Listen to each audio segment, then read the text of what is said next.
Ladies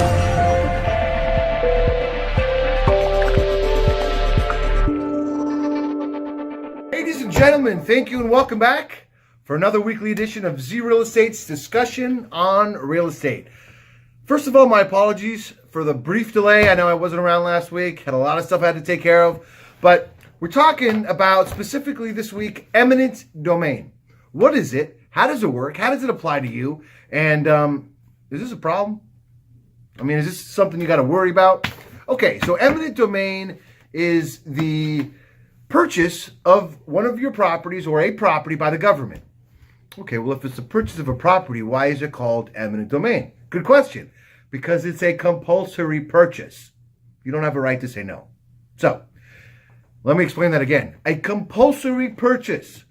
In other words, the government wants this piece. They say, I want to buy it. You say no. They say, I'm not sure why you said no. We're not asking your permission. We're telling you we're going to buy it. Here's the price. This is what you're going to get. We will force you to take the money.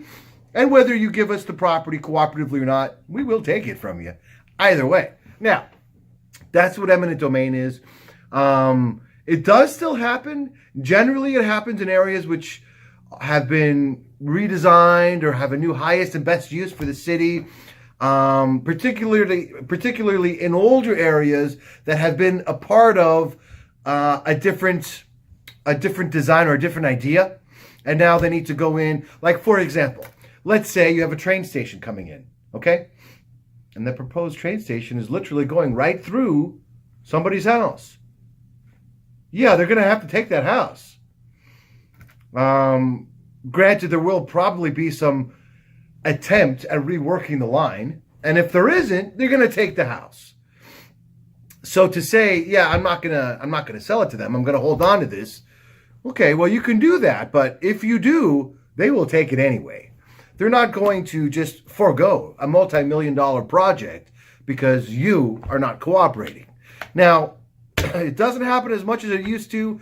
There have been a lot of lawsuits about that, and there is kind of, a need to ensure that the bundle of rights that you are purchasing when you purchase a property maintains its integrity, maintains its value, and maintains, at the very end of the day, what it is that you thought you were buying. A right to occupy, a right to convey, a right to transfer title.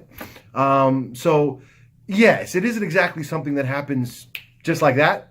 Usually you get a long notice ahead of time. There's some cooperation in the beginning. And generally, most pushback from the occupant, from the owner, will result in either higher money, cancellation of the eminent domain, a renegotiation of terms more suiting for the owner.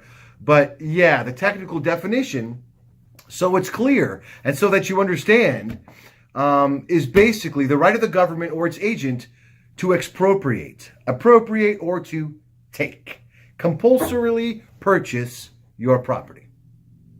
Questions?